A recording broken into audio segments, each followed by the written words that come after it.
ന്യൂനപക്ഷ ക്ഷേമ ഡയറക്ടറായി യോഗ്യതയില്ലാത്ത ആളെ നിയമിക്കാൻ നീക്കം. ലീഗിന്റെ സമ്മർദ്ദത്തെ തുടർന്ന് ഡോക്ടർ പി നസീറിനെയാണ് നിയമിക്കാൻ ഒരുങ്ങുന്നത്. നിയമനത്തിനെതിരെ ധനവകുപ്പും നിയമവകുപ്പും എതിർപ്പ് രേഖപ്പെടുത്തിയിരുന്നു. വിശദാംശങ്ങളുമായി സുനിൽ അരിമാനൂർ ചേരുന്നു. സുനിൽ, ധനവകുപ്പിന്റെയും നിയമവകുപ്പിന്റെയും എതിർപ്പ് മറികടന്ന് ഇങ്ങനെ ഒരു യോഗ്യതയില്ലാ നിയമനം നടത്തുമ്പോൾ വ്യക്തമായി ലീഗിന്റെ ഇടപെടൽ, ലീഗിന്റെ സമ്മർദ്ദമാണോ ഇക്കാര്യങ്ങളിലേക്ക് എത്തിക്കുന്നത്? തീർച്ചയായും വലിയ രീതിയിലുള്ള ഒരു അഴിമതി, വലിയ രീതിയിലുള്ള ഒരു സാമ്പത്തിക ക്രമക്കേടാണ് ഇപ്പോൾ അവസാന നിമിഷത്തിലെ ക്യാബിനറ്റിലും നടന്നുകൊണ്ടിരിക്കുന്നത് എന്നുള്ളതാണ് ഏറ്റവും ഞെട്ടിപ്പിക്കുന്ന വാർത്ത. കാരണം പി നസീറിനെ സംസ്ഥാന ന്യൂനപക്ഷ ക്ഷേമ ഡയറക്ടറായി നേരത്തെ നിയമിച്ചിരുന്നു. ഈ നിയമനം സ്ഥിരപ്പെടുത്താനായിട്ടുള്ള ഭാഗത്തുനിന്നുണ്ടായപ്പോൾ നമ്മൾ അന്ന് വാർത്ത കൊടുക്കുകയും അതിൻ്റെ അടിസ്ഥാനത്തിൽ തന്നെ ക്യാബിനറ്റിൽ വന്ന ഫയൽ റിജക്റ്റ് ചെയ്യുന്ന ഒരു സാഹചര്യമുണ്ടായി. ഈ ഫയൽ വീണ്ടും ധനവകുപ്പ് സെക്രട്ടറി പരിശോധിക്കുകയും ഇത്തരത്തിൽ നിയമനം നൽകാൻ ആകില്ല എന്ന് ആ ഫയലിൽ കുറിപ്പെഴുതിയിരുന്നു. അതിനുശേഷം നിയമവകുപ്പും ഇത്തരത്തിൽ ഒരു അധ്യാപകനെ, അതായത് പി നസീർ എന്ന് പറയുന്നത് ഒരു സ്വകാര്യ കോളേജിലെ അസിസ്റ്റന്റ് പ്രൊഫസറാണ്. IAS ഇരിക്കേണ്ട തസ്തികയാണ് സംസ്ഥാന ന്യൂനപക്ഷ ക്ഷേമ ഡയറക്ടർ. ഈ തസ്തികയിലേക്ക് ഒരു പ്രൊഫസറെ, അസിസ്റ്റന്റ് പ്രൊഫസറെ നിയമിച്ചുകൊണ്ട് ആ നിയമനം സ്ഥിര നിയമനമാക്കി മാറ്റുന്നതിൻ്റെ ഭാഗമായി നീക്കം നടക്കുന്നത് അത് നിയമവൃത്തങ്ങൾ ചോദ്യം ചെയ്യുമെന്ന് നിയമവകുപ്പും കുറിപ്പെഴുതിയിരുന്നു. അങ്ങനെ ഫയൽ ക്യാബിനറ്റിൽ നിന്ന് തള്ളിയ ഫയലാണ് വീണ്ടും ഇന്നലെ ചേർന്ന ക്യാബിനറ്റിൽ വീണ്ടും അത് കൊണ്ടുവരികയും ഇന്നത് നിയമനം നടത്തിയേ മതിയാകൂ എന്നുള്ള തരത്തിലേക്ക് ലീഗ് മന്ത്രി തന്നെ ഇതിനകത്ത് ഇടപെടൽ നടത്തിക്കൊണ്ട് പി നസീറിനെ നിയമിച്ചേ മതിയാകൂ, IAS പിന്നീട് കൊടുത്ത ശേഷം അതനുസരിച്ച് മറ്റു കാര്യങ്ങൾ ചെയ്യാം എന്നാണ് പറഞ്ഞിരുന്നത്. നേരത്തെ നമ്മൾ ഈ വാർത്ത പുറത്തുവിട്ടിരുന്ന ഒരു സാഹചര്യത്തിൽ തന്നെ ഇതിനകത്ത് ഫയൽ റിജക്റ്റ് ചെയ്യുന്ന സാഹചര്യം വന്നപ്പോൾ VS അച്യുതാനന്ദൻ, പ്രതിപക്ഷ നേതാവ് VS അച്യുതാനന്ദൻ തന്നെ ഇക്കാര്യത്തിൽ ഗവർണർക്ക് പരാതി നൽകിയിരുന്നു. ഗവർണർ കഴിഞ്ഞ ദിവസം ഈ ഫയൽ തൻ്റെ മുന്നിൽ ഹാജരാക്കണമെന്നാവശ്യപ്പെട്ട പൊതുഭരണ വകുപ്പ് സെക്രട്ടറിക്ക് നിർദ്ദേശം നൽകിയെങ്കിലും ഇതുവരേക്കും ഗവർണർക്ക് ആ ഫയൽ ഹാജരാക്കാൻ തയ്യാറായിട്ടില്ല. ഗവർണർ ഇക്കാര്യത്തിൽ പരിശോധിച്ച് നടപടി സ്വീകരിക്കുമെന്ന് VSന് കത്തിന് മറുപടി നൽകുകയും ചെയ്തിരുന്നു. പക്ഷേ ഈ ഫയൽ ഹാജരാക്കാതെയാണ് ഇന്ന് ഈ ഫയൽ നേരിട്ട് തന്നെ ബൈ ഹാൻഡായി തന്നെ ഈ നിയമനം നടത്തുന്ന ആൾ വഴി തന്നെ ഈ ഫയൽ ഇന്ന് ക്യാബിനറ്റിൽ ഇപ്പോൾ ചർച്ച ചെയ്യുകയാണ്. ഈ പി നസീർ എന്ന് പറയുന്നത് കോൺഗ്രസ് നേതാവിൻ്റെ ബന്ധുവാണ്. അതുപോലെ തന്നെ ഉമ്മൻചാണ്ടി തന്നെ ഇതിനകത്ത് വളരെ വലിയൊരു സമ്മർദ്ദം ചെലുത്തുന്നു എന്നുള്ളതാണ്. പക്ഷേ അതിന് ലീഗ് മന്ത്രിയുടെ വഴിയാണ് ഈ നിയമനം നടത്തുന്നതിന് വേണ്ടി ക്യാബിനറ്റിൽ ഇത് കൊണ്ടുവന്നിട്ടുള്ളത്. ഇത് നിയമനം നടത്തിയേ മതിയാകൂ എന്നുള്ള തരത്തിലാണ് ഇപ്പോൾ ക്യാബിനറ്റിൽ ഇക്കാര്യം ചർച്ച ചെയ്തുകൊണ്ടിരിക്കുന്നത്. അതുപോലെ തന്നെ IHRDയിൽ ഡയറക്ടർ നിയമനത്തിലും അഴിമതി നടന്നു. അതും ഇപ്പോൾ നിയമിക്കാനായി ക്യാബിനറ്റ് തീരുമാനിച്ചിരിക്കുകയാണ്. പ്രജീഷ്, ഇത്തരത്തിൽ അവസാന നിമിഷത്തെ ക്യാബിനറ്റിൽ വലിയ രീതിയിലുള്ള പിൻവാതിൽ നിയമനങ്ങളും അനധികൃത നിയമനങ്ങളും തകൃതിയാകുന്നു എന്നുള്ളതാണ് നമുക്ക് ഏറ്റവും ഒരുപക്ഷെ അരിമാനു സുനിൽ ഇങ്ങനെ, കാരണം ഈ ദിവസങ്ങൾ മാത്രമേ ഉള്ളൂ പെരുമാറ്റച്ചട്ടമടക്കം തെരഞ്ഞെടുപ്പ് വിജ്ഞാപനം വരാൻ ഉള്ള സാഹചര്യം. അതുകൊണ്ട് തന്നെ ധൃതി പിടിച്ച് പെട്ടെന്ന് തന്നെ ഇങ്ങനെ ഒരു പിൻവാതിൽ നിയമനം നടത്താനുള്ള ശ്രമമാണോ? പ്രത്യേകിച്ച് നസീറിനെ സംബന്ധിച്ച് ലീഗുമായിട്ടും ഒക്കെ തന്നെ മുഖ്യമന്ത്രിയുമായിട്ടും അടക്കമുള്ള ബന്ധങ്ങളൊക്കെ നിലനിൽക്കുന്ന സാഹചര്യത്തിൽ വ്യക്തമായ ഒളിച്ചുകളിയിലൂടെ പിൻവാതിൽ നിയമനം നടത്താനുള്ള ശ്രമങ്ങളാണ്, നീക്കങ്ങളാണ് നടക്കുന്നത്. മാത്രമല്ല ഇത്രയേറെ എതിർപ്പുകൾ ഉണ്ടായിട്ടുകൂടി ധനവകുപ്പ്, നിയമവകുപ്പ് അടക്കം ഒരുപക്ഷെ ഭാവിയിൽ ഉണ്ടായേക്കാവുന്ന പ്രശ്നങ്ങളടക്കം ഉന്നയിച്ചുകൊണ്ടാണ് വിയോജനക്കുറിപ്പ് രേഖപ്പെടുത്തിയിരിക്കുന്നത്.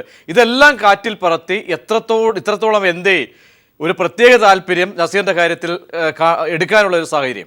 തീർച്ചയായും പ്രജീഷ്, ഇതിനകത്ത് ഓരോ മന്ത്രിമാരും ഓരോരോ നിയമനങ്ങളാണ് ശുപാർശ ചെയ്തുകൊണ്ട് ക്യാബിനറ്റിനകത്ത് വന്നിരിക്കുന്നത്. അതുകൊണ്ട് തന്നെ ഒരു മന്ത്രി പറയുന്ന കാര്യം അത് എതിർക്കാൻ മറ്റു മന്ത്രിമാർക്ക് കഴിയുകയില്ല എന്നുള്ള തരത്തിലേക്കാണ് ക്യാബിനറ്റ് ഇപ്പോൾ നീങ്ങിക്കൊണ്ടിരിക്കുന്നത്. കാരണം മറ്റു പല പോസ്റ്റിങ്ങുകളും മറ്റ് പല മന്ത്രിമാർ ആവശ്യപ്പെട്ട അനുസരിച്ച് നടത്തി കഴിഞ്ഞു. പക്ഷേ ഈ പോസ്റ്റിങ്ങുകളിലൊക്കെ കൃത്യമായിട്ടുള്ള എതിർപ്പ് ധനവകുപ്പ് സെക്രട്ടറി രേഖപ്പെടുത്തിക്കൊണ്ടിരിക്കുകയാണ്. പക്ഷേ ധനവകുപ്പ് സെക്രട്ടറിയെ തന്നെ ക്യാബിനറ്റിനകത്ത് മന്ത്രി മുനീർ അടക്കം എണീറ്റ് നിന്ന് ചോദ്യം ചെയ്യുന്ന തരത്തിലേക്ക് കാര്യങ്ങൾ പോയിരിക്കുന്നു എന്നുള്ളതാണ് ഏറ്റവും പുതുതായി നമുക്കിപ്പോൾ ലഭിക്കുന്ന വിവരം. അതുപോലെ തന്നെയാണ് ഈ പി നസീറിൻ്റെ കാര്യം. പി നസീർ, ഞാൻ നേരത്തെ പറഞ്ഞ പോലെ കോൺഗ്രസിൻ്റെ ഒരു മുതിർന്ന നേതാവിൻ്റെ ഏറ്റവും അടുത്ത ബന്ധുവാണ്. ഉമ്മൻചാണ്ടി തന്നെയാണ് ഇതിനകത്ത് താല്പര്യം പ്രകടിപ്പിച്ചിട്ടുള്ളത്. ഈ താല്പര്യത്തിൻ്റെ അടിസ്ഥാനത്തിൽ ഇവർ നേരിട്ട് കൊണ്ടുവരാതെ ലീഗ് മന്ത്രി വഴിയാണ് ഈ നിയമനം സ്ഥിര നിയമനമാക്കിക്കൊണ്ട് പിന്നീട് IAS നൽകാം എന്നുള്ള തരത്തിലേക്ക് കാര്യങ്ങൾ കൊണ്ടുപോയി ന്യൂനപക്ഷ ക്ഷേമ ഡയറക്ടറായി പി നസീറിനെ സ്ഥിര നിയമനം നൽകിക്കൊണ്ടുള്ള ഒരു തീരുമാനത്തിലേക്ക് പോകുന്നത്. പക്ഷേ അങ്ങനെ പോയാലും തീർച്ചയായും ഇത് ഗവർണർ ഇടപെട്ട ഒരു വിഷയം കൂടി ആയതുകൊണ്ട് ഗവർണറുടെ മുന്നിലേക്ക് ഈ ഫയൽ വരുമെന്നുള്ളതാണ്. പക്ഷേ ഗവർണർ ആവശ്യപ്പെട്ടിട്ടും ഈ ഫയൽ നൽകാതെ ക്യാബിനറ്റിൽ പാസ്സാക്കി വെച്ചുകൊണ്ട് പിന്നീട് ഗവർണറുടെ അനുമതി വാങ്ങാമെന്നുള്ള തരത്തിലേക്കാണ് ഇപ്പോൾ ക്യാബിനറ്റിൽ പി നസീറിന്റെ നിയമനം ചർച്ച ചെയ്തുകൊണ്ടിരിക്കുന്നത്. യെസ്, വളരെ വ്യക്തമായ റിപ്പോർട്ടാണ് സുനിൽ അരിമാനൂർ പുറത്തുവിട്ടത്. ന്യൂനപക്ഷ ക്ഷേമ ഡയറക്ടറായി യോഗ്യതയില്ലാത്ത ആളെ നിയമിക്കാനുള്ള നീക്കം നടക്കുന്നു. ലീഗിന്റെ സമ്മർദ്ദത്തെ തുടർന്ന് ഡോക്ടർ പി നസീറിനെയാണ് നിയമിക്കാൻ ഒരുങ്ങുന്നത്. നിയമനത്തിനെതിരെ ധനവകുപ്പും നിയമവകുപ്പും എതിർപ്പ് രേഖപ്പെടുത്തിയിരുന്നെങ്കിലും അതെല്ലാം മറികടന്നുകൊണ്ടാണ് പിൻവാതിൽ നിയമനം, അനധികൃത ചട്ടങ്ങൾ ലംഘിച്ചുകൊണ്ടുള്ള നിയമനത്തിലേക്ക് നീങ്ങുന്നത്.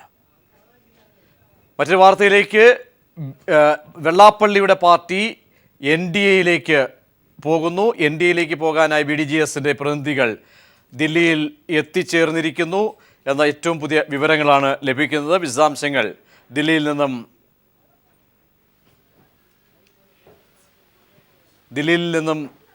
സന്തോഷ് ദില്ലിയിൽ നിന്നും നൽകും. സന്തോഷ്, തിരഞ്ഞെടുപ്പിന് മുന്നോടിയായിട്ടുള്ള നീക്കങ്ങളുടെ ഭാഗമായി ഏതെങ്കിലും ഒരു അല്ലെങ്കിൽ NDAയിലേക്ക് ചേക്കേറുക, ഈ ഒരു തന്ത്രവുമായി ദില്ലിയിലെത്തുമ്പോൾ എന്തൊക്കെ ഉപാധികളാണ് ഒരു പക്ഷേ മുന്നോട്ട് വയ്ക്കാനുള്ള സാധ്യത?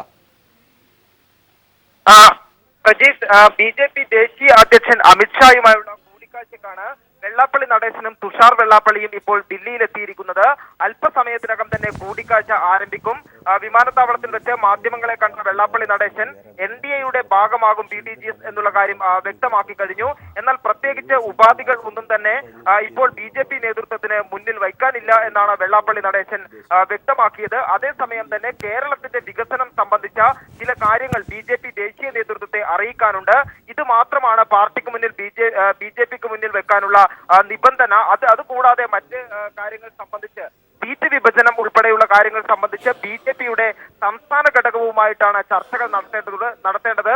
അതുകൊണ്ട് തന്നെ അത്തരത്തിലുള്ള ചർച്ചകളൊന്നും തന്നെ BJP ദേശീയ നേതൃത്വവുമായുള്ള ചർച്ചയുടെ ഭാഗമാകില്ല എന്നും വെള്ളാപ്പള്ളി നടേശൻ വ്യക്തമാക്കുകയുണ്ടായി. അതോടൊപ്പം തന്നെ എത്ര സീറ്റിൽ മത്സരിക്കണം എന്നുള്ള കാര്യത്തിൽ BDJS ഇതുവരെ തീരുമാനം എടുത്തിട്ടില്ല. പക്ഷേ NDA നേതൃത്വത്തിന് മുന്നിൽ ഇത്ര സീറ്റ് വേണം എന്നുള്ള ആവശ്യം മുന്നോട്ട് വെക്കേണ്ട സാഹചര്യവുമില്ല. കാരണം BDJS എത്ര സീറ്റ് ആവശ്യപ്പെട്ടാലും ലഭിക്കുന്ന ഒരു സാഹചര്യം തന്നെ ഇപ്പോൾ നിലവിലുണ്ട്. അതുകൊണ്ട് തന്നെ സീറ്റിന്റെ കാര്യത്തിൽ ഒരു തർക്കത്തിന്റെ ആവശ്യമില്ലെന്നും വെള്ളാപ്പള്ളി നടേശൻ വ്യക്തമാക്കുകയുണ്ടായി. അതോടൊപ്പം തന്നെ തുഷാർ വെള്ളാപ്പള്ളിയും വെള്ളാപ്പള്ളി നടേശനും തമ്മിൽ ചില കാര്യങ്ങളിൽ അഭിപ്രായ വ്യത്യാസങ്ങളുണ്ട് എന്നുള്ള തരത്തിൽ മാധ്യമങ്ങളിൽ വരുന്ന വാർത്ത തെറ്റാണെന്നും വെള്ളാപ്പള്ളിയും തുഷാർ വെള്ളാപ്പള്ളിയും വ്യക്തമാക്കുകയുണ്ടായി. ഈ കാര്യത്തിൽ രണ്ടുപേർക്കും ഒരേ തീരുമാനം തന്നെയാണുള്ളത്. ഏതായാലും ഈ ഒരു BDJS എന്നുള്ളത് ദേശീയ പാർട്ടിയാണ്. അത് രൂപീകരിച്ച ഈ ചെറിയ കാലയളവിനുള്ളിൽ തന്നെ വലിയ രീതിയിലുള്ള ജനശ്രദ്ധ ആകർഷിക്കാൻ കഴിഞ്ഞു. അതുകൊണ്ട് തന്നെ NDAയുമായിട്ടുള്ള ചർച്ച നടത്തുക, NDAയുടെ ഭാഗമാകുക എന്നുള്ളതാണ് പാർട്ടിയുടെ ഇപ്പോഴത്തെ ലക്ഷ്യമെന്ന് വെള്ളാപ്പള്ളി നടേശൻ വ്യക്തമാക്കി. പ്രജീഷ്,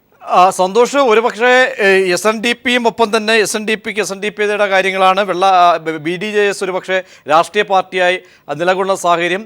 പക്ഷേ ഇന്നിപ്പോൾ രണ്ടുപേരും കൂടി ഒരുമിച്ച് ദില്ലിയിൽ എത്തുമ്പോൾ വ്യക്തമായ ഒരു നീക്കുപോക്കിലേക്ക്, കാരണം ഏകദേശം കേട്ടറിവനുസരിച്ച് 50 സീറ്റോളം എങ്കിലും വേണമെന്ന ഒരു ഉപാധി മുന്നോട്ട് വയ്ക്കപ്പെടുന്നു. എന്തായാലും NDAയുടെ ഭാഗമാവുക തന്നെ ചെയ്യുകയും ചെയ്യും. അത്തരത്തിൽ സീറ്റ് സംബന്ധിച്ച് എന്തെങ്കിലും ഒരു രൂപരേഖ മുന്നോട്ട് വയ്ക്കുമോ BDJS? ഏതർത്ഥത്തിലായിരിക്കും ഒരു പക്ഷേ അങ്ങനെയെങ്കിൽ BJPയുടെ നേതൃത്വം ഈ കാര്യങ്ങളോടും സഖ്യം സംബന്ധിച്ചൊക്കെയുള്ള ഒരു ഏകദേശ ധാരണ സംബന്ധിച്ച് ഇന്ന് ചർച്ച ചെയ്യുക? പ്രജീഷ്, NDA നേതൃത്വത്തിന് മുന്നിൽ വെക്കാൻ ഉപാധികൾ ഒന്നും തന്നെ ഇല്ല എന്ന് വെള്ളാപ്പള്ളി നടേശൻ വ്യക്തമാക്കുമ്പോഴും ഒരു കാര്യം വളരെ കൃത്യമാണ്. കാരണം കഴിഞ്ഞ തവണ BJP ദേശീയ അധ്യക്ഷൻ അമിത്ഷായുമായി തുഷാർ വെള്ളാപ്പള്ളിയും വെള്ളാപ്പള്ളി നടേശനും നടത്തിയ കൂടിക്കാഴ്ചയിൽ തുഷാർ വെള്ളാപ്പള്ളിക്ക് കേന്ദ്രമന്ത്രി സ്ഥാനം വേണം എന്നുള്ള ഒരു ആവശ്യം വെള്ളാപ്പള്ളി നടേശൻ മുന്നോട്ട് വെച്ചിരുന്നു. NDAയുടെ ഭാഗമാകണമെങ്കിൽ, NDAയുടെ സഖ്യകക്ഷിയാകണമെങ്കിൽ കേന്ദ്രമന്ത്രി സ്ഥാനം ആവശ്യമാണ് എന്നുള്ള ഒരു ആവശ്യം മുന്നോട്ട് വെച്ചു. അതോടൊപ്പം തന്നെ കഴക്കൂട്ടം ഉൾപ്പെടെയുള്ള വിജയ സാധ്യതയുള്ള സീറ്റുകളിലേക്ക് BJP നേതൃത്വം ഇപ്പോൾ കാണുന്ന വിജയ സാധ്യതയുള്ള സീറ്റുകളിൽ പാർട്ടിക്ക് പരിഗണന നൽകണമെന്നും ഒരു ഉപാധി മുന്നോട്ട് വെച്ചിട്ടുണ്ട്. എന്നാൽ നേരത്തെ കഴിഞ്ഞ തവണ നടന്ന ഈ കൂടിയാലോചനയിൽ അമിത്ഷാ സ്വീകരിച്ച നിലപാട് ഇപ്പോൾ കേന്ദ്രമന്ത്രി സ്ഥാനത്തിന്റെ കാര്യത്തിൽ തീരുമാനം പറയാൻ കഴിയില്ല, നിങ്ങൾ തിരഞ്ഞെടുപ്പിൽ മത്സരിച്ച് കഴിവ് തെളിയിക്കൂ, അതിനുശേഷം കേന്ദ്രമന്ത്രി സ്ഥാനം സംബന്ധിച്ച കാര്യങ്ങളിൽ തീരുമാനമുണ്ടാകാം എന്നാണ് അമിത്ഷാ പറഞ്ഞിട്ടുള്ളത്. അതുകൊണ്ട് തന്നെ പക്ഷേ വെള്ളാപ്പള്ളി നടേശനും തുഷാർ വെള്ളാപ്പള്ളിയും ആവശ്യപ്പെടുന്ന കാര്യം ഇപ്പോൾ തന്നെ കേന്ദ്രമന്ത്രി സ്ഥാനം സംബന്ധിച്ച ഒരു ഉറപ്പ് ലഭിച്ചു കഴിഞ്ഞാൽ കൂടുതൽ പാർട്ടി പ്രവർത്തകരെയും ജനങ്ങളെയും പാർട്ടിയിലേക്ക് ആകർഷിക്കാൻ കഴിയും എന്നാണ് വെള്ളാപ്പള്ളി വ്യക്തമാക്കുന്നത്. പ്രധാനമായും ഉപാധികൾ ഇല്ല എന്ന് വെള്ളാപ്പള്ളി നടേശൻ പറയുമ്പോഴും ഈ പ്രധാന ഉപാധികൾ കഴക്കൂട്ടം ഉൾപ്പെടെയുള്ള സീറ്റുകളും അതോടൊപ്പം തന്നെ കേന്ദ്രമന്ത്രി സ്ഥാനവും സംബന്ധിച്ച ചർച്ചകൾ തന്നെയാകും ഇന്ന് ഉണ്ടാവുക. എം സന്തോഷാണ് വിശദാംശങ്ങൾ നൽകിയത്. കനയ്യയുടെ ജാമ്യ ഹർജിയിൽ ദില്ലി ഹൈക്കോടതി ഇന്ന് വിധി പറയും. കനയ്യക്കെതിരെ ചുമത്തിയ രാജ്യദ്രോഹ കുറ്റത്തിന്റെ നിയമസാധുത വാദത്തിനിടെ ദില്ലി ഹൈക്കോടതി ചോദ്യം ചെയ്തിരുന്നു. ഇതിന്റെ പശ്ചാത്തലത്തിൽ കനയ്യയ്ക്ക് ജാമ്യം ലഭിക്കുമെന്ന പ്രതീക്ഷയിലാണ് JNU. വിശദാംശങ്ങളുമായി മനു ശങ്കർ ചേരുന്നു. മനു, എപ്പോഴായിരിക്കും ഹൈക്കോടതി കേസ് പരിഗണിക്കുക? എന്തായാലും ഇക്കാര്യത്തിലൊക്കെ തന്നെ അസമത്വം അല്ലെങ്കിൽ ശരിയില്ലായ്മ നിലനിൽക്കുന്ന സാഹചര്യത്തിൽ ജാമ്യം ലഭിക്കുമെന്ന് തന്നെ പ്രതീക്ഷിക്കാം. ഇന്ന് വൈകിട്ട് 4 മണിക്കാണ് ദില്ലി ഹൈക്കോടതിയിൽ ജസ്റ്റിസ് പ്രതിഭ റാണിയുടെ ബെഞ്ച് കനയ്യകുമാറിന്റെ ജാമ്യ ഹർജിയിൽ അന്തിമ വിധി പറയുക. ഇത് സംബന്ധിച്ച് കഴിഞ്ഞ ദിവസങ്ങളിൽ തന്നെ ദില്ലി പോലീസ് മുമ്പാകെ ദില്ലി ഹൈക്കോടതി തന്നെ വലിയ രീതിയിലുള്ള രൂക്ഷ വിമർശനം പോലീസിനെതിരെ ഉന്നയിച്ചിരുന്നു. രാജ്യദ്രോഹ കുറ്റം എന്താണ് എന്ന് അറിയാമോ എന്നായിരുന്നു ദില്ലി പോലീസിനോട് ദില്ലി ഹൈക്കോടതി ചോദിച്ചത്. കനയ്യക്കെതിരെ ചുമത്തിയിരിക്കുന്ന കേസുകളിൽ എന്തെല്ലാം തെളിവുകളാണ് പക്ഷത്തുള്ളതെന്നും കോടതി പോലീസിനോട് ആരാഞ്ഞിരുന്നു. എന്നാൽ കനയ്യ രാജ്യദ്രോഹ മുദ്രാവാക്യം വിളിച്ചതിന് ആസ്പദമായ വീഡിയോ തെളിവുകളൊന്നും ഇല്ല എന്നായിരുന്നു ദില്ലി പോലീസ് കോടതി മുമ്പാകെ അറിയിച്ചത്. പകരം ചില ദൃക്സാക്ഷി തെളിവുകൾ മാത്രമാണ് ഉള്ളതെന്നും പോലീസ് കോടതിയെ അറിയിക്കുകയും ചെയ്തിരുന്നു. ഇതിനിടയിൽ ഈ ദൃക്സാക്ഷി തെളിവുകൾ രാജ്യദ്രോഹ മുദ്രാവാക്യം കനയ്യ വിളിച്ചു എന്ന് പറയുന്ന ആളുകൾ തന്നെ ABVP പ്രവർത്തകർ ആയിരുന്നു എന്ന കാര്യങ്ങളും പോലീസ് തന്നെ അറിയിച്ചിട്ടുണ്ട്. ഈ ഒരു പശ്ചാത്തലത്തിൽ തന്നെ കനയ്യയ്ക്ക് ജാമ്യം നൽകിയേക്കും എന്ന് തന്നെയുള്ള സൂചനകളാണ് നിയമവൃത്തങ്ങളിൽ നിന്ന് ലഭിക്കുന്നത്. അതിനാൽ തന്നെ കനയ്യയ്ക്ക് സ്വാഗതം എഴുതി 2 ദിവസം മുമ്പേ തന്നെ JNUവിൽ വലിയ രീതിയിലുള്ള സന്ദേശങ്ങളും മറ്റുമാണ് എഴുതിയിരിക്കുന്നത്. മാത്രമല്ല ഇന്ന് 2 മണിക്ക് മണ്ഡി ഹൗസിൽ നിന്ന് പാർലമെന്റിലേക്ക് JNU വിദ്യാർത്ഥികൾ പ്രതിഷേധ മാർച്ചും നടത്തുന്നുണ്ട്. കനയ്യയ്ക്ക് സ്വാഭാവികമായും നിയമവ്യവസ്ഥയിൽ നിന്ന് നീതി ലഭിക്കും എന്ന പ്രതീക്ഷയിൽ തന്നെയാണ് JNU വിദ്യാർത്ഥികൾ ഉള്ളത്. പ്രജീഷ്, മനുശങ്കറാണ് വിശദാംശങ്ങൾ നൽകിയത്. കനയ്യയുടെ ജാമ്യാപേക്ഷ ദില്ലി ഹൈക്കോടതി ഇന്ന് വൈകിട്ട് പരിഗണിക്കും. JNU രോഹിത് വിമല വിഷയങ്ങളിൽ ഇന്ന് പ്രധാനമന്ത്രി നരേന്ദ്രമോദി പാർലമെന്റിൽ സംസാരിക്കും. രാഷ്ട്രപതിയുടെ നയപ്രഖ്യാപന പ്രസംഗത്തിനുള്ള നന്ദിപ്രമേയ ചർച്ചയിലാണ് മോദി പങ്കെടുത്ത് നിലപാട് വ്യക്തമാക്കുക. വിശദാംശങ്ങളുമായി സന്തോഷ് ദില്ലിയിൽ നിന്നും ചേരുന്നു. സന്തോഷ്, പാർലമെന്റ് ആരംഭിച്ചുവോ? നന്ദിപ്രമേയ ചർച്ചയിലാണെങ്കിൽ കൂടിയും പ്രധാനമന്ത്രി ഇക്കാര്യത്തിൽ വിവാദ വിഷയങ്ങൾ സംബന്ധിച്ച്, പ്രതിപക്ഷം സഭയിൽ ഉയർത്തുന്ന വിഷയങ്ങൾ സംബന്ധിച്ച് നിലപാട് വ്യക്തമാക്കുമോ? പ്രജീഷ്, 11 മണിയോടുകൂടി തന്നെ പാർലമെന്റ് ഇരുസഭകളും ആരംഭിച്ചു. AIADMK ഇന്നലെ ആരംഭിച്ച പ്രതിഷേധം ഇന്നും പാർലമെന്റിൽ തുടരുകയാണ്. പി ചിദംബരത്തിന്റെ മകൻ കാർത്തി ചിദംബരത്തിനെതിരെ അന്വേഷണം വേണമെന്നാണ് AIADMK അംഗങ്ങൾ ആവശ്യപ്പെടുന്നത്. ഇതുമൂലം രാജ്യസഭ ഇപ്പോൾ നിർത്തിവെക്കുകയും ചെയ്തു. AIADMK അംഗങ്ങളുടെ പ്രതിഷേധത്തിന് പിന്നിൽ BJP ആണെന്ന് കോൺഗ്രസ് ആരോപിച്ചു. ഇതേ തുടർന്ന് കോൺഗ്രസ് അംഗങ്ങളും AIADMK അംഗങ്ങളും തമ്മിലുള്ള വാക്കേറ്റം രാജ്യസഭയിൽ ഉണ്ടായി. ഇതേ തുടർന്നാണ് സഭ നിർത്തിവെച്ചത്. ഇതിനിടയിൽ കേന്ദ്ര സർക്കാർ ഇക്കാര്യത്തിൽ നിലപാട് വ്യക്തമാക്കി. AIADMK അംഗങ്ങൾ നോട്ടീസ് നൽകിയാൽ വിഷയം ചർച്ച ചെയ്യാമെന്ന് അറിയിച്ചു. പക്ഷേ തമിഴ്നാട്ടിൽ നിന്നുള്ള അംഗങ്ങൾ ഇക്കാര്യത്തിൽ തൃപ്തരായില്ല, പ്രതിഷേധം തുടരുക തന്നെ ചെയ്തു. പിന്നീടാണ് കോൺഗ്രസുമുള്ള കാര്യങ്ങൾ നീങ്ങുകയും സഭ നിർത്തിവെക്കുകയും ചെയ്തത്. ഇന്ന് സഭ ആരംഭിക്കുന്നതിന് മുമ്പ് തന്നെ കോൺഗ്രസിന്റെ മുതിർന്ന നേതാക്കളുമായി സോണിയാഗാന്ധി വിഷയം ചർച്ച ചെയ്തു. കോൺഗ്രസിന് നേരെയുള്ള BJPയുടെ വേട്ടയാടലാണ് പി ചിദംബരത്തിന്റെ മകനെതിരെ ഉയർന്നിരിക്കുന്ന ആരോപണം എന്നാണ് സോണിയാഗാന്ധി വ്യക്തമാക്കുകയും ചെയ്തത്. ലോക്സഭയാകട്ടെ AIADMK പ്രതിഷേധത്തിനിടയിൽ തന്നെ ചോദ്യോത്തരവേളയും മുന്നോട്ട് പോവുകയാണ്. ഉച്ചയ്ക്ക് ശേഷമാണ് രാഷ്ട്രപതിയുടെ നയപ്രഖ്യാപന പ്രസംഗത്തിന്മേലുള്ള നന്ദിപ്രമേയ ചർച്ച നടക്കുക. ഇതിൽ പ്രധാനമന്ത്രി നരേന്ദ്രമോദി ഉൾപ്പെട്ട് സംസാരിക്കുന്നുണ്ട്. അദ്ദേഹം JNU രോഹിത് വിമല വിഷയങ്ങളിൽ നിലപാട് വ്യക്തമാക്കും എന്നാണ് പ്രതീക്ഷിക്കുന്നത്. സന്തോഷ് സർലിംഗ് വിവരങ്ങൾ നൽകിയത്. സോളാർ കമ്മീഷൻ മുൻപാകെ മുഖ്യമന്ത്രിയുടെ മുൻ PA ടെനി ജോപ്പൻ ഹാജരായി. മല്ലേലി ശ്രീധരൻ നായരുടെ കേസിൽ ജോപ്പന് പങ്കുണ്ടെന്ന് ADGP ഹേമചന്ദ്രൻ കമ്മീഷന് മൊഴി നൽകിയിരുന്നു. എന്നാൽ കമ്മീഷൻ വിസ്തരിക്കവേ ജോപ്പൻ ഇക്കാര്യം നിഷേധിച്ചിരുന്നെങ്കിലും പ്രത്യേക അന്വേഷണ സംഘത്തിൽ ഉണ്ടായിരുന്ന DYSP പ്രസന്നൻ നായരും ജോപ്പന്റെ പങ്കിനെക്കുറിച്ച് മൊഴി നൽകിയിരുന്നു. എന്നാൽ സരിതയെ 2 തവണ കണ്ടിട്ടുള്ള പരിചയം മാത്രമേ ഉള്ളൂ എന്നാണ് ജോപ്പൻ മൊഴി നൽകിയിരിക്കുന്നത്. തെരഞ്ഞെടുപ്പ് ചർച്ചകൾക്കായി CPIM സംസ്ഥാന കമ്മിറ്റി ഇന്ന് തിരുവനന്തപുരത്ത് ചേരും. AKG സെന്ററിലാണ് യോഗം ചേരുക. കഴിഞ്ഞ ദിവസം നടന്ന സെക്രട്ടേറിയറ്റ് യോഗത്തിന് തുടർച്ചയായാണ് ഇപ്പോൾ സംസ്ഥാന കമ്മിറ്റി ചേരുന്നത്.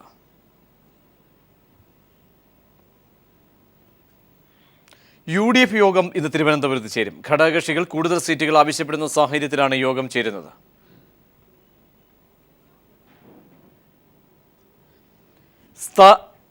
US പ്രസിഡന്റ് തെരഞ്ഞെടുപ്പിലെ നിർണായക ദിനമായ സൂപ്പർ ചൊവ്വയിലെ വോട്ടെടുപ്പിൽ ഹിലരി ക്ലിന്റനും ഡൊണാൾഡ് ട്രംപിനും ജയം. 12 സ്റ്റേറ്റുകളിലെ ഫലം വന്നതിൽ ട്രംപ് 5 സ്റ്റേറ്റുകളിലും ഹിലരി 6 സ്റ്റേറ്റുകളിലുമാണ് ജയിച്ചത്. സൂപ്പർ ചൊവ്വയിലെ തെരഞ്ഞെടുപ്പ് ഫലം വന്നതോടെ ഡെമോക്രാറ്റിക് റിപ്പബ്ലിക്കൻ പാർട്ടികളിലെ സ്ഥാനാർത്ഥികളുടെ ചിത്രം ഏറെക്കുറെ വ്യക്തമായി.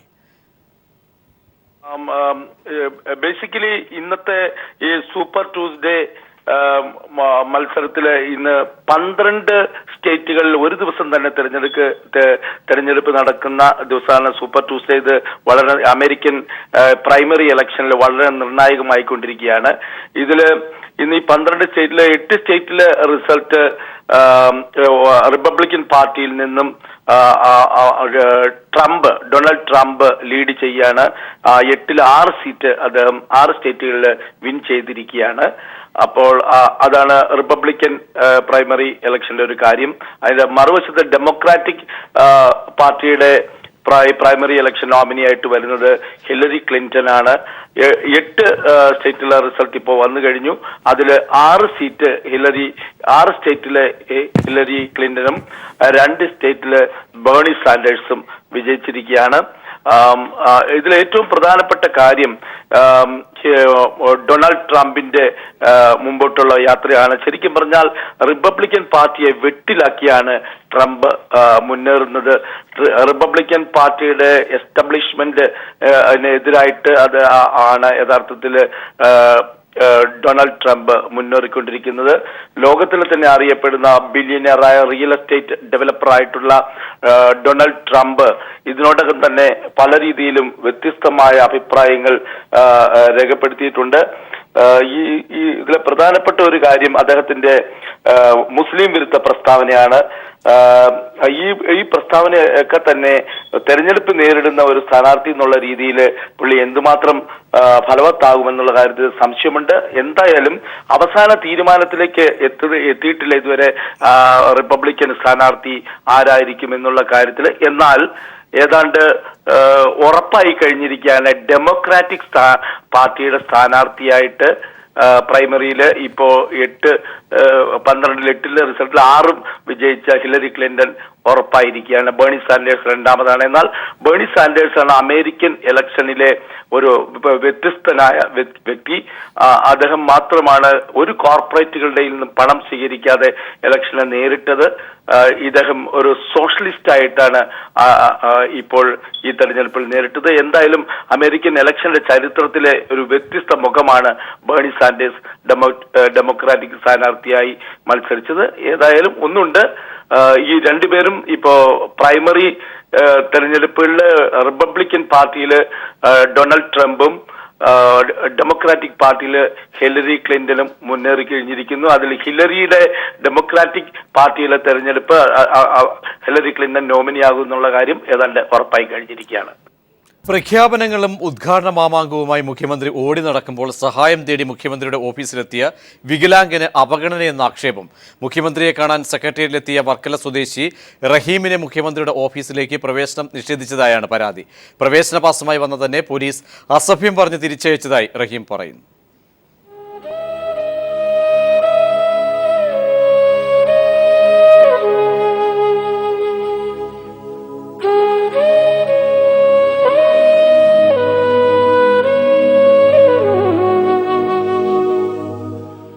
ഇത് തിരുവനന്തപുരം വർക്കല സ്വദേശി റഹീം. അംഗവൈകല്യങ്ങളുടെ നിസ്സഹായതയ്ക്കിടയിൽ ഒരു കിടപ്പാടം നിർമ്മിക്കാൻ സഹായം തേടിയാണ് വർക്കലയിൽ നിന്നും കിലോമീറ്ററുകൾ താണ്ടി റഹീം തലസ്ഥാന നഗരിയിലെത്തിയത്. മുഖ്യമന്ത്രി ഉമ്മൻചാണ്ടിയെ കണ്ട് വീട് നിർമ്മിക്കാൻ സഹായധനം അഭ്യർത്ഥിക്കുകയായിരുന്നു ലക്ഷ്യം.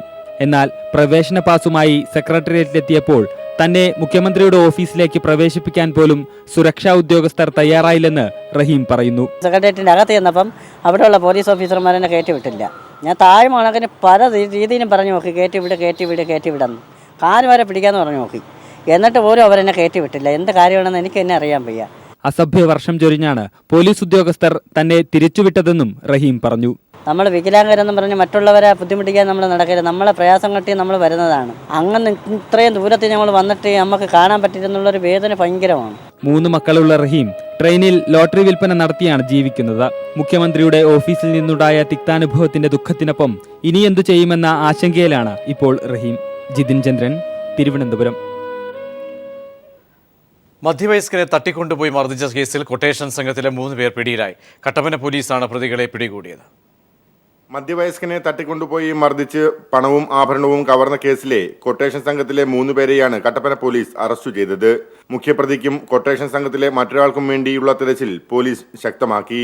നെല്ലിമറ്റം കല്ലുവെട്ടുംകുഴയിൽ ബിന്നി മാത്യു, എറണാകുളം സ്വദേശി ലിബു, നേരിമംഗലം സ്വദേശി ബെൻസിൻ മോൻ എന്നിവരെയാണ് കട്ടപ്പന CI അറസ്റ്റ് ചെയ്തത്. Kattappana Idukkikkavala നെടുമ്പുറത്ത് ടോമിയുടെ പരാതിയിന്മേലാണ് arrest. Innova car വാങ്ങാൻ പണം നൽകുന്നതുമായി ബന്ധപ്പെട്ട തർക്കമാണ് സംഭവത്തിന് കാരണമായതെന്നും പോലീസ് പറയുന്നു. വീട്ടിൽ കൊണ്ട് ചേർത്തിട്ട് കയറ്റിയിട്ട് മാർഗമായി ഉപദ്രവിച്ചു. അയാളുടെ കഴുത്തിലുണ്ടായിരുന്ന ഒരു 5 പവൻ്റെ മാല, കയ്യിലുണ്ടായിരുന്ന 2 മോതിരങ്ങൾ, പിന്നെ അയാളുടെ കയ്യിലുണ്ടായിരുന്ന ATM കാർഡ് എടുത്തിട്ട് പൈസ എടുക്കുകയും ചെയ്തു. ATM കാർഡിൻ്റെ പിൻ നമ്പർ പറഞ്ഞു കൊടുക്കാത്തതിന് ആണ് ഏറ്റവും കൂടുതൽ ഉപദ്രവം ഉണ്ടായത്. പിൻ നമ്പർ അയാൾ അവസാനം പറഞ്ഞു കൊടുക്കേണ്ട ഒരു അവസ്ഥ വന്നു. അപ്പോൾ നമ്മൾ അന്വേഷിച്ചു, കുറേ ദിവസമായിട്ട് അന്വേഷിക്കുകയായിരുന്നു ലൊക്കേഷൻ. അവരിങ്ങനെ സ്ഥലങ്ങൾ മാറി മാറി താമസിക്കുകയായിരുന്നു. ഇപ്പോഴാണ് ഇന്നലെയാണ് അവരെ ഞങ്ങൾക്ക് കറക്റ്റ് ട്രേസ് ചെയ്ത് അറസ്റ്റ് ചെയ്യാനായിട്ട് സാധിച്ചത്. കഴിഞ്ഞ 14-ന് ടോമിയെ തട്ടിക്കൊണ്ടുപോയി കോതമംഗലത്തെ ഒരു വീട്ടിൽ വെച്ച് മർദ്ദിച്ച് അവശനാക്കി 4.5 പവന്റെ മാലയും 2 മോതിരവും ATM കാർഡുകളും പിടിച്ചുവാങ്ങിയെന്നാണ് കേസ്. ഇതിനെ തുടർന്ന് നടന്ന അന്വേഷണത്തിലാണ് സംഘം പിടിയിലായത്. News bureau, Idukki.